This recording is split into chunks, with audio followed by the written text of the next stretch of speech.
2 वर्ष पहले जब हमारी सरकार बनी उस समय हम 40 थे। फिर हमें राजनीतिक संकट का सामना करना पड़ा और केंद्र की सरकार ने हमें स्थिर करने की कोशिश की। आप लोगों के आशीर्वाद से, प्रदेश के देवी देवताओं के आशीर्वाद से, भगवान के आशीर्वाद से हम फिर 40 हुए और मैं आज फिर इस विधानसभा क्षेत्र में आपके पास आया हूं। इससे पहले मैं अपने कांग्रेस के प्रत्याशी देवेंद्र जग्गी जी के लिए आपके पास आया था। देवेंद्र जग्गी जी धर्मशाला से मेयर थे और धर्मशाला के विकास के लिए उस समय की कांग्रेस सरकार और देवेंद्र से जग्गी जी ने कोई कसर नहीं छोड़ी। हमने इन्हें विधानसभा का टिकट दिया। टिकट देने के बाद ये चुनाव नहीं जीत पाए। मैंने सोचा जग्गी जी हतोत्साहित होंगे, चुनाव हार चुके हैं और कांग्रेस की सरकार है। ये मुझसे मिलने आए और मैंने कहा कि आपके मन में आम लोगों के लिए दर्द है, गरीब की पीड़ा आपके दिल में है। आप जनता के बीच में जाइए। आपको धर्मशाला के विकास की चिंता करने की जरूरत नहीं। आप धर्मशाला का जो भी काम लेकर आएंगे हम उस काम को अमली जामा पहनाएंगे। और मुझे खुशी है कि ढगवार के मिल्क प्लांट के लिए जग्गी जी मुझे मिले, हमारे पशुपालन मंत्री चौधरी चंद्र कुमार जी को मिले कि इसका काम स्पीड अप करवाया जाए। और हमने जब 1.5 वर्ष पहले मीटिंग की थी उस समय ये कागजों में ये योजना थी। हमने इसको तुरंत प्रभाव से गति दी और हमने कहा कि 20% जब काम हो जाएगा हम इसका शिलान्यास करने आएंगे। और आज हम इसका शिलान्यास करके धर्मशाला की जनता को समर्पित कर रहे हैं। इस परियोजना के लिए सभी पैसा हिमाचल प्रदेश की राज्य सरकार खर्च कर रही है। कल्पना कीजिए कि 225 करोड़ रुपए की ये परियोजना कांगड़ा जिला के लिए और धर्मशाला में जो किसान रहता है, कांगड़ा में जो किसान रहता है, जो पशुपालक है, उसकी जिंदगी में बदलाव लाएगी। उसका महत्वपूर्ण अंग ये परियोजना है। तकरीबन पिछले वर्ष जब मैंने बजट प्रस्तुत किया था मेरे पास कुछ माताएं आई, कुछ बहनें आई जिनके पास पशुधन था, गाय थी, भैंस थी।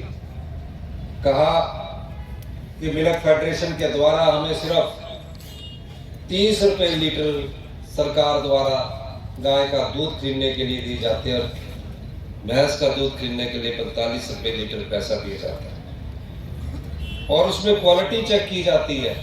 मुझे 25 रुपए ही मिलते हैं। मैंने उनकी बात को सुना। मैंने उनसे पूछा कि इससे पहले क्या होता था, मुझे तो मुख्यमंत्री बने 2 साल हुए हैं। उन्होंने कहा कि हर बार चुनावों से पहले जो भी सरकारें आती थी वो 2 रुपया बढ़ाकर चली जाती थी।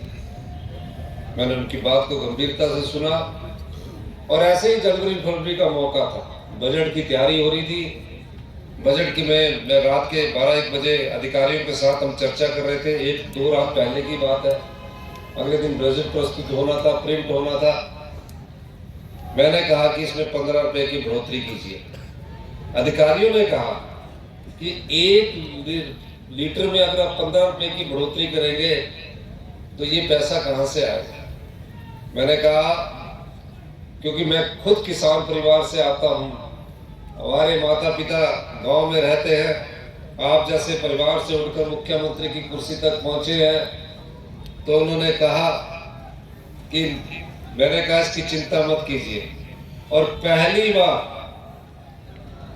75 साल हमारे देश को आजाद हो गए हैं, पहली बार हिमाचल प्रदेश हिंदुस्तान का पहला राज्य बना जहां दूध के मूल्य पर समर्थन मूल्य दिया गया और 15 रुपए की ऐतिहासिक बढ़ोतरी की और 45 रुपए किलो के हिसाब से प्रति लीटर के हिसाब से दूध खरीदा गया।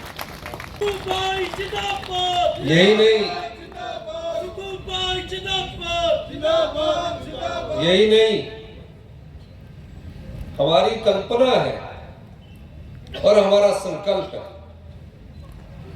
कि हम गांव के लोगों के हाथ में पैसा कैसे दें, आम लोगों के हाथ में पैसा कैसे पहुंचाए। हमारी सरकार विभिन्न योजनाओं के माध्यम से आगे बढ़ रही है। इन योजनाओं को बढ़ाने के लिए पैसे की जरूरत होती है और चुनौतियां भी बहुत होती है। 2 वर्ष में हिमाचल प्रदेश में कांग्रेस की सरकार ने जो भी चुनौती उसके सामने आई उसका उसने डट कर मुकाबला किया और उस चुनौती को पार किया। पहली चुनौती, हमारे जो खजाने को लूट लिया गया था, अपने राजनीतिक महत्व के लिए लुटा दिया गया था, इस प्रदेश पर 75,000 करोड़ रुपए का कर चढ़ाकर और 10,000 करोड़ रुपए के सरकारी कर्मचारी और अधिकारियों के देनदारियों के बाद उससे निपटने की जिम्मेवारी हमें मिली। पिछली भारतीय जनता पार्टी की सरकार ने 2 चीजें 5 साल में पैदा की। पहली, गरीब और गरीब होता गया और धनवान होता गया। यह भारतीय जनता पार्टी की पिछले 5 साल की सरकार की देन। दूसरी, प्रदेश में रोजगार के अवसर पैदा नहीं किए गए।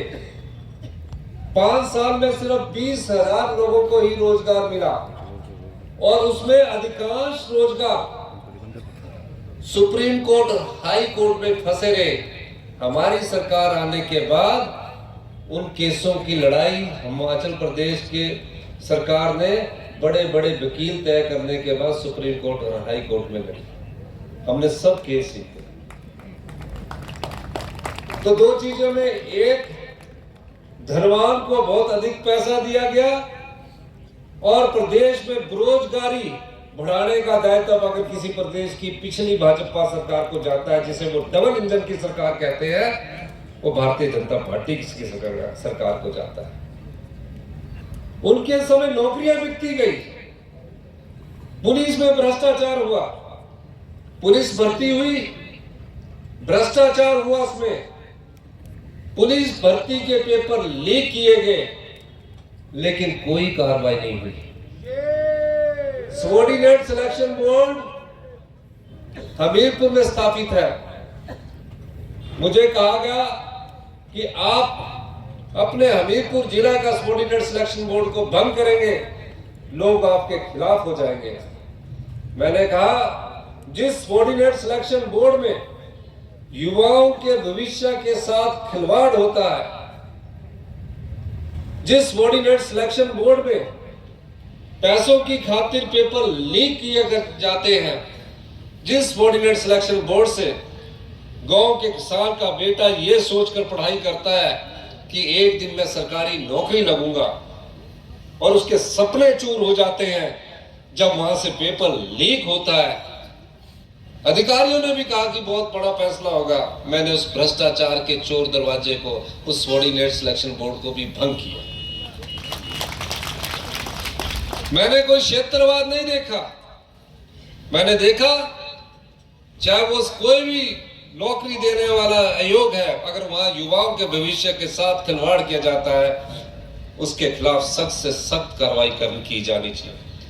आज तक जो पेपर लीक करने वाले आदमी हैं, वो जेल की सलाखों के पीछे है।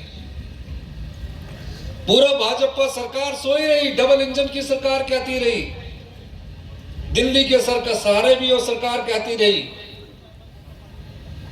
तब वो खुद पूर्व भाजपा सरकार में जयराम ठाकुर जी मुख्यमंत्री थे। पुलिस भर्ती पेपर लीक हुआ, आपने पेपर भंग किया, किन अधिकारियों पर कार्रवाई की? 2 साल हुए, मुझे पता लगा कि ठोक में हमारी सरकार में कोई एक्शन, उन्होंने भ्रष्टाचार किया, हमने वहां भी विजिलेंस की इंक्वायरी करवाई है और भ्रष्टाचार के चोर दरवाजों को बंद कर रहे हैं। हमने अभी वन मित्र का भर्ती का पेपर का रिजल्ट निकाला, एक भी बेटा 2061 पोस्टें आज तक वन विभाग में नहीं निकली थी। वन विभाग में एक भी बेटा या बेटी आकर यह नहीं कह सकती कि हमारे साथ अन्याय हुआ है। जिसने भी अगर मेरिट में छेड़छाड़ की होगी, जो भी अधिकारी सामने आएगा, हम उसके खिलाफ भी सख्त कार्रवाई करेंगे। हमारी सरकार आम लोगों के विश्वास में कुठाराघात नहीं करेगी। हमने वादा किया कि हमारी पहली कैबिनेट होगी, हम आपको 1,36,000 सरकारी कर्मचारी है, उन्हें हम ओल्ड पेंशन स्कीम देंगे। जिन्होंने हिमाचल की विकास की गाथा लिखी है, 1,36,000 सरकारी कर्मचारियों को हमने पेंशन दी। केंद्र की सरकार का रवैया देखिए, उन्होंने हमारा 1600 करोड़ रुपया जो लोन की लिमिट थी उसको कम कर दिया और 9,000 करोड़ रुपया जो सरकारी कर्मचारियों का ईपीएफ के रूप में और सरकार का जो अंशदान ईपीएफ के रूप में केंद्र सरकार के पास एनपीएस के रूप में उनके पास पड़ा, उसको देने से भी वो मना कर रहे हैं। हम उस बात से भी पीछे नहीं हटे। अभी भी हमारे पास कई चुनौतियां हैं। कहते हैं कि सरकारी कर्मचारियों को कहिए कि यूपीएस की तरफ जाना चाहिए। मैंने कहा हम खुद भी कर्मचारी के बेटे हैं। जब तक कांग्रेस की सरकार है, हमारी सरकार प्रयास करेगी कि हिमाचल प्रदेश आतंकी थी, तो भाई का ऐसा आलम हमने भी अपने जीवन काल में कहीं नहीं देखा। क्योंकि मैं तो पूरी जगह गया, कुल्लू से लेकर, ऊना से लेकर, इंदौरा से लेकर, फतेहपुर से लेकर, सब जगह तबाही थी। हमने केंद्र सरकार से कहा कि हमारे गुजरात और उत्तराखंड की तर्ज पर हमें मदद कीजिए। कहा मदद करेंगे, केंद्रीय टीम भी भेजी और जो डिजास्टर के बाद पीडीएन मिलना था वो भी अभी तक रोके रखा है। हमने अपने संसाधनों से 4500 करोड़ रुपए का आपदा राहत पैकेज दिया। मैं हर जगह जाता था, जिसका पूरा घर तबाह हो जाता था, वो मेरे साथ मिलकर रोकर अपनी व्यथा सुनाता था। कहता था बड़ी मुश्किल से एक घर बनाया, दिन रात की मेहनत कमाई इसमें लग गई, अब मेरा घर कौन बनाएगा। प्रधानमंत्री आवास योजना के तहत तो 1.5 लाख रुपया मिलता है। मेरी अधिकारियों से बैठक होती थी, कहते थे नियम है 1.5 लाख से ज्यादा दे नहीं सकते। मैंने उन आपदा प्रभावित परिवारों के लिए नियम बदल दिए। कहा हिमाचल प्रदेश की 70 लाख जनता में बड़ी मुश्किल से एक परिवार दिन रात की मेहनत की कमाई के बाद एक पक्का घर बनाता है। अगर वो घर आपदा में बह जाए, पानी में बह जाए और उस परिवार के पास पीने के पानी का भी गिलास ना बचे, बच्चों की स्कूल की किताबें भी ना बचे, उस परिवार पर क्या बीतती होगी, वो उसका दर्द वही परिवार जानता है। इसलिए इस नियम को बदलना होगा और हमने नियम को बदला।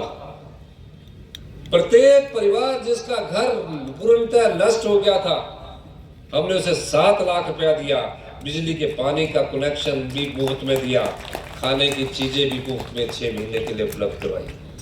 टेम्परेरी तौर पर यह भी कहा कि जब तक आपका घर नहीं बन जाता, शहर में रहने वाले परिवार को 10,000 रुपया महीना किराए पर दिया जाएगा और गांव में रहने वाले परिवार को 5,000 रुपया दिया जाएगा। भारतीय जनता पार्टी के लोग कहते रहे कि विधानसभा सेशन बुलाइए, सारे अधिकारी, कर्मचारी, पुलिस विभाग आपदा से लड़ाई लड़ने के लिए लड़ रहा था और भारतीय जनता पार्टी वाले कह रहे थे विधानसभा का सेशन बुलाइए। हमने विधानसभा का सेशन बुलाया, उनसे कहा कि हम आपदा की सहायता के लिए केंद्र सरकार से मांग करते हैं, आप उस प्रस्ताव के समर्थन में चर्चा कीजिए। बहुत चर्चा की, बड़ी बड़ी बातें की, और जब आपदा प्रभावित परिवारों को राहत का प्रस्ताव पारित करने की बात आई तो वॉकआउट करके चले गए। भारतीय जनता पार्टी के लोगों ने हिमाचल का हित नहीं देखा, वो रिकॉर्ड में है विधानसभा के कि उन्होंने प्रस्ताव के समर्थन में वोट नहीं दिया। हमने उस लड़ाई को भी लड़ा। राजनीतिक चुनौती आई, 6 विधायक कांग्रेस को छोड़कर चले गए। मैं हिमाचल की जनता का धन्यवाद करना चाहता हूं। यहाँ के क्षेत्र के विधायक को भी आपने चुनकर कांग्रेस पार्टी के चुनाव चिन्ह पर चुनकर भेजा था, वो आपको भी धोखा देकर चला गया, पार्टी को भी धोखा देकर चला गया। लेकिन हिमाचल की जनता का धन्यवाद इसलिए कि जो लोग ये सोचते थे कि हम पैसे के दम पर आम लोगों की चुनी हुई सरकार को गिरा देंगे, हिमाचल की जनता ने 2 बार उपचुनाव हुआ और हमें फिर 40 सीटों पर पहुंचा दिया। इसके लिए मैं हिमाचल की जनता का धन्यवाद करता हूं। अभी किसी ने कल्पना नहीं की थी कि राजस्व अदालतें लगेगी। इंतकाल 4-4, 5-5 साल से नहीं हुआ करते थे। मैंने खुद बैठक की, मैंने deputy commissioner, divisional commissioner, financial commissioner को कहा, ये 20-20 साल से जो केस लटके हुए हैं और जो पटवारी कानगो साहब गरीब किसान को पूरा दिन इंतजार करवाते हैं इंतकाल के लिए, भूखे पेट वो पटवार खानों के चक्कर काटते हैं, तहसील के चक्कर काटते हैं, इसको तुरंत प्रभाव से खत्म किया जाना चाहिए। आप देखिए 2,47,000 इंतकाल तुरंत प्रभाव से 1 साल के अंदर खत्म कर दिए गए।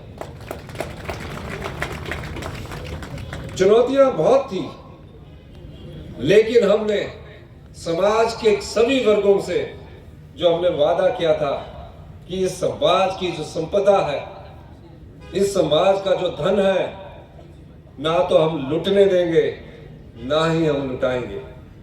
आज ये 225 करोड़ रुपए का दगवा आज आप लोगों को मैं बताना चाहता हूं कि राज्य सरकार के पैसे से बन रहा है।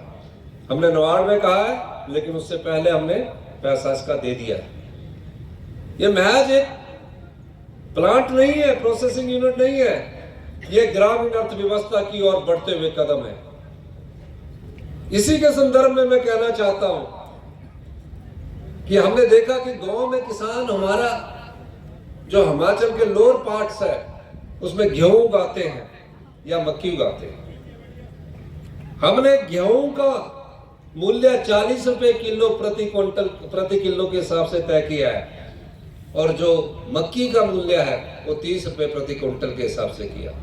हमने कहा कि जो भी गोबर आधारित प्राकृतिक खेती करेगा, हम उससे 30 रुपए किलो मक्की खरीदेंगे और 40 रुपए किलो गेहूं खरीदेंगे। और इसके साथ ये देखा गया कि ग्रामीण अर्थव्यवस्था में और कैसे पैसे डाला जाए। पहली बार इतिहास में हिमाचल प्रदेश ने राज्य सरकार के अपने खजाने से मनरेगा की दिहाड़ी में 60 रुपए की वृद्धि की। जो 240 रुपए आज दूसरे प्रदेशों में मिलती है, उसे बढ़ाकर हमने 300 रुपए किया। समाज का एक वर्ग कभी किसी मांग को लेकर नहीं आता था, क्योंकि उसको मांगने की हिम्मत ही नहीं थी। 6000 के करीब अनाथ बच्चे जो अपनी माता को खो चुके थे, अपने पिता को खो चुके थे। 18 साल के बाद कोई योजना नहीं थी। कोई एमए करना चाहता था, कोई एमबीबीएस कर रहा था, कोई पीएचडी करना चाहता था, कोई प्रोफेशनल कोर्स करना चाहता था। कोई सोचता नहीं था उन बच्चों का कभी उन्होंने मांगने की। मैंने जब ऐतिहासिक रिज मैदान पर शपथ ली, उन परंपराओं का पालन ना करते हुए सबसे पहले मैं उन अनाथ बच्चों के पास गया और उनसे कहा, चिंता मत कीजिए, ये जो हिमाचल प्रदेश का खजाना है उसमें एक भाग आपका भी है।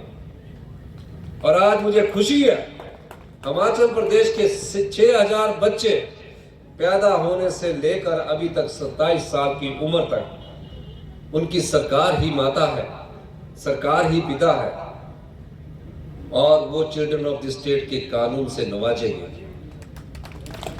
हिमाचल प्रदेश हिंदुस्तान का पहला ऐसा राज्य बना जहां इस प्रकार का कानून बना। आज 18 साल के ऊपर के प्रत्येक बच्चे को 4,000 रुपया मासिक महीने का उसकी जेब में जा रहा है, साल का 28,000 रुपया जा रहा है। शादी के लिए 2 लाख है, मकान के लिए 3 लाख रुपया मिल रहा है, कोचिंग के लिए 1 लाख रुपया मिल रहा है। और आज बच्चे जिस तरह हम अपने परिवार को साल में एक बार घुमाने के लिए ले जाते हैं, उस तरह आज बच्चे भी गोवा, चंडीगढ़ और दिल्ली के क्षेत्रों में जा रहे हैं। अभी शिमला के बच्चे जाके आए। अभी मुझे फोन पर पता लगा कि बिलासपुर में जो बेचारे बच्चे हैं वो आज वाघा बॉर्डर में जा रहे हैं। उन बच्चों ने कभी कोई मांग नहीं की कि हमें यह दीजिए। कर्मचारी तो मांग करते रहे, हड़ताल करते हैं कि हमें ओपीएस दीजिए, किसान हड़ताल करते हैं, मजदूर हड़ताल करते हैं। उन बच्चों ने कभी मांग नहीं की। लेकिन क्या वो इस प्रदेश की संपदा के हकदार नहीं है? वो भी इस प्रदेश की संपदा के हकदार है। और आज वो 27 साल की उम्र तक सरकार उनका ख्याल रखेगी और उनकी शादी के लिए भी हमारी सरकार उनको 2 लाख रुपए की धनराशि उपलब्ध करवाएगी। कभी मांग नहीं की, ये उनकी भी अधिकार में था। आज राज्य का एक अंश हमारे खजाने से उन विधवा बहनों की सेवा में जा रहा है। अभी और योजनाएं हैं। मैं आपको ये भी बताना चाहता हूं कि हमारे पास अगर 1 रुपया खजाने में आता है और हमारे पूरे साल में अगर 1 रुपया खजाने में आता है, उसमें से 70% जो है वो हमारे सरकारी कर्मचारियों की पेंशन्स पर, सरकारी कर्मचारियों के पे पर और ब्याज पर और मूलधन को लुटाने में चला जाता है। उसके पास जो 30% बचता है उसमें हम अपने रिसोर्स मोबिलाइजेशन के साथ उस पैसे को बांटते हैं।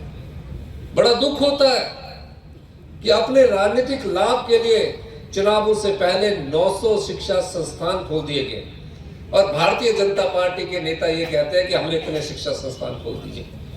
मैं 1800 संस्थान खोल सकता हूं। चुनावों से पहले मैं भी 1800 संस्थान खोल सकता हूं। नोटिफिकेशन ही करनी है कागज में, कोई फाइनेंस से अप्रूवल नहीं रही। आप खुश होकर चले जाएंगे कि मेरा स्कूल तो सीनियर सेकेंडरी स्कूल हो गया, मेरे यहाँ तो पीएचसी की नोटिफिकेशन होगी। आप दिखाएंगे उसे। उस चीज का फायदा क्या? जो दूसरे स्कूल को जब आपने अपग्रेड किया तो जो पहले स्कूल से टीचर था उसको उठाकर उस स्कूल में भेज दिया। उस स्कूल की भी पढ़ाई का बेड़ा गर्क हुआ और दूसरे स्कूल की पढ़ाई का भी बेड़ा गर्क। कोई नियुक्तियां नहीं की। हमने कहा हम संस्थान खोलेंगे, और ये नहीं कि राजनीतिक लाभ के लिए संस्थान खोलेंगे। हम संस्थान खोल रहे हैं, लेकिन पहले नियुक्तियां की। हमारी 4वीं या 5वीं कैबिनेट में हमने 6000 शिक्षकों की भर्ती करने का निर्णय लिया। 3000 बैच वाइज भर्ती हो चुकी है, JVT, TGT, medical, TGT non medical lecturers की, और 3000 राज्य चयन आयोग के द्वारा भर्ती शुरू होने वाली है। हम क्या चाहते हैं कि पहले शिक्षकों की नियुक्ति की जाए, उसके बाद संस्थान खोले जाए। पर संस्थान खोलने की समस्या क्यों आ रही है? कोई समस्या हमें आती नहीं है, लेकिन हम देखते कि हर साल सरकारी स्कूलों में बच्चे पढ़ने ही नहीं चाहते। 7 लगता हुआ प्राइवेट स्कूल है, उसमें बच्चे पढ़ना चाह रहे हैं, जबकि सरकारी स्कूलों में जो हमारे पास टीचर्स है वो क्वालिफाइड है। इतने समय इलाज के लिए लग जाता है। पथरी के इलाज के लिए 2-2 महीने की डेटें दे रहे हैं, 1-1 महीने की डेट देते हैं। ये सारी चीजों को चेंज करने की जरूरत है और हम उसमें फैसले कर रहे हैं। लेकिन दूसरी तरफ भारतीय जनता पार्टी की सरकार क्या कर रही थी? हॉस्पिटल भी खुल रहे थे, टेक्नोलॉजी 35 साल की एक्सरे मशीन से चल रही है। गांव का आदमी भोला भाला, उसको क्या पता लग रहा कि क्या हो रहा है उसके साथ। हमने उसमें फैसला किया कि हम प्रदेश के धन को लूटने नहीं देंगे। अब आप बताइए, बड़े बड़े उद्योगपतियों को बड़े बड़े उद्योग लगे हैं, करोड़ों का इनकम टैक्स दे रहे हैं, 1 रुपया प्रति यूनिट सब्सिडी देने की क्या जरूरत है? ये भारतीय जनता पार्टी की सरकार करके गई। क्यों? क्योंकि चुनावों से पहले वो चाहते कि दोबारा सत्ता में आए और सत्ता में आकर फिर हम देखेंगे। और तकरीबन 1000 करोड़ का बिजली की सब्सिडी में हिमाचल प्रदेश को नुकसान करके गई। हमने उस दरवाजे को भी बंद किया। और आज मैं कह सकता हूं तकरीबन 1500 लोगों ने अभी स्वेच्छा से अपनी बिजली की सब्सिडी छोड़ दी है। आने वाले समय में जो आज बिजली का रेट पर यूनिट है, हमारी कोशिश है कि अगले 2 साल में उसमें कमी की जाए और हम उस दिशा में काम कर रहे हैं और आगे बढ़ रहे हैं। पीने के पानी की योजना में आप क्या सोचते हैं? आपके घर में पानी आ रहा, नलके में पानी आ गया, आप सुखी हो गए? लेकिन पानी से होने वाली बीमारियों के बारे में भी हमने चर्चा की। क्लोरीन, ब्लीचिंग पाउडर की स्मेल आपके पानी में आ रही है, हमें पता लगा। और मैंने कहा है जो वर्ल्ड क्लास टेक्नोलॉजी पीने के पानी में यूज होगी, उसको अगले बजट में हम अपने संसाधनों से उसको लाने जा रहे हैं, ताकि पानी से जो हमारे अंदर बीमारियां बढ़ती है उसको कम किया जाए। सबसे ज्यादा बीमारियां पानी के माध्यम से भी होती है। गंदा पानी पी लिया, जॉन्डिस हो गया। उन लोगों को सब्सिडी भी देंगे, घर बनाने के लिए पैसा भी देंगे, मुफ्त की 300 यूनिट बिजली भी देंगे, मुफ्त का पानी का कनेक्शन भी देंगे। जो गरीब है, जो पिछले 30 साल से गरीबी में ही जी रहा है, उसको ऊपर उठाने का भी दायित्व हमारा है। IRDP है हर जगह। 2,36,000 लोग IRDP में। मैंने भी देखा अपने विधानसभा में, गाड़ी वाले भी IRDP में, 3-3 बस वाले भी IRDP में। वो गरीब का हक खा रहे हैं। जो गरीब परिवार उसमें आना चाहिए उसका हक खा रहे हैं। कई मेरे पास आ रहे हैं कि IRDP के कारण नौकरी में लग जाएगी। मैंने बोला अब तो इकोनॉमिकली EWC लागू हो गया, उसमें कोई जरूरत नहीं है। हमने फैसला किया कि IRDP का पूर्ण निरीक्षण किया जाएगा और 1 अप्रैल 2023 का दोबारा से IRDP की लिस्टें बनेंगी और BDO और SDMD उसको तस्दीक करेंगे कि रियल सेंस में ये IRDP में है कि गरीब है कि नहीं है। प्रदेश जब बदलाव के दौर से गुजरता है तो उसका विरोध भी होता है। मैं देखता हूं कि सोशल मीडिया में कई प्रकार, कोई मुझसे बात करने भी आता है उसको उछाल दिया जाता है। इसमें भारतीय जनता पार्टी वाले नंबर 1 है, इसमें नंबर 1 रहे। लेकिन प्रदेश के बेरोजगारी में वो सबसे ज्यादा अगर बेरोजगार पैदा किए गए तो भारतीय जनता पार्टी के नेताओं द्वारा पैदा किए।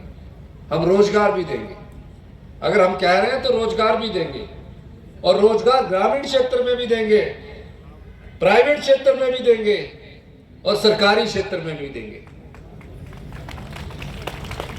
लेकिन ये जो बीजेपी की झूठ की दुकान है, मैं एक जगह गांव में गया, किसी के परिवार में ठहरा, मैं तो, मेरे डॉक्टर की सलाह है कि मैं तो नॉन वेज मुर्गा खा रहे, जंगली मुर्गा।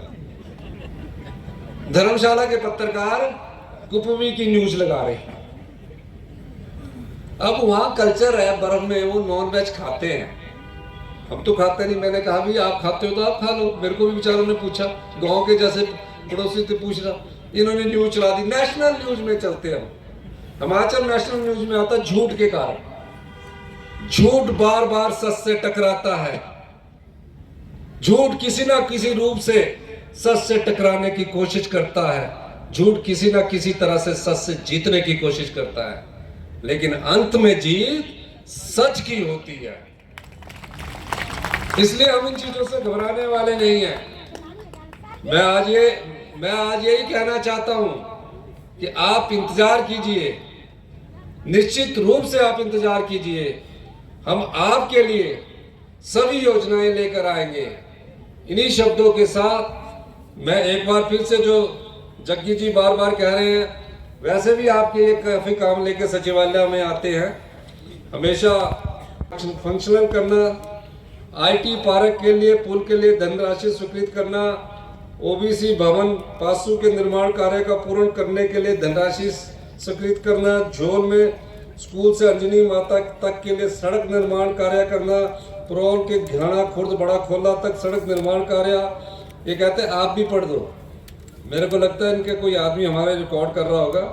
कुफरी चमुंडा संबंधी सड़क का निर्माण करना, अलखानी से जूर कंडा करियाना सड़क निर्माण कार्य करना, कनेड़ से झलकरेड़ी तक सड़क निर्माण करना, इन सब को मैं स्वीकृत करता हूं। जो और भी 2-3 बची है, लुटा, बनगोटू, खबरोटू, टिल्लू के लिए। इसके अलावा कल जग्गी जी कह रहे थे कि मैं पिछले दिनों बाहर गया और इन्होंने कहा मैं नोएडा गया, वहाँ इतना बड़ा कन्वेंशन सेंटर था। मैंने कहा ये मुझे तपोवन लेकर गए, कहा यह सरकारी जगह है। और इन्होंने कहा कि मैंने वहाँ स्टडी किया, उस इंटरनेशनल कन्वेंशन सेंटर से कम 2000 लोगों को नौकरियां मिली है। टूरिज्म के रूम में हमेशा भरा रहता है उसके होटल। इस तरह का एक इंटरनेशनल कन्वेंशन सेंटर आप तपोवन के नज़दीक बनाइए। और मैंने कल ही फैसला किया कि जो भी तपोवन के पास हम इंटरनेशनल कन्वेंशन सेंटर बनाने जा रहे हैं, वो हिंदुस्तान का सबसे बड़ा इंटरनेशनल कन्वेंशन सेंटर बनेगा। बड़ी बड़ी कंपनियों के वहाँ फंक्शन हुआ करेंगे और उसके लिए मैं 150 करोड़ रुपए की स्वीकृति प्रदान करता हूं।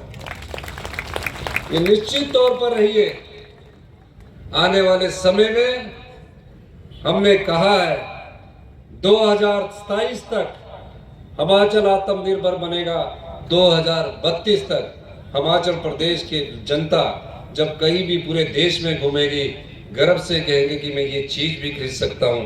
हम 2032 तक हिमाचल प्रदेश को समृद्धशाली और अमीर राज्य बनाएंगे।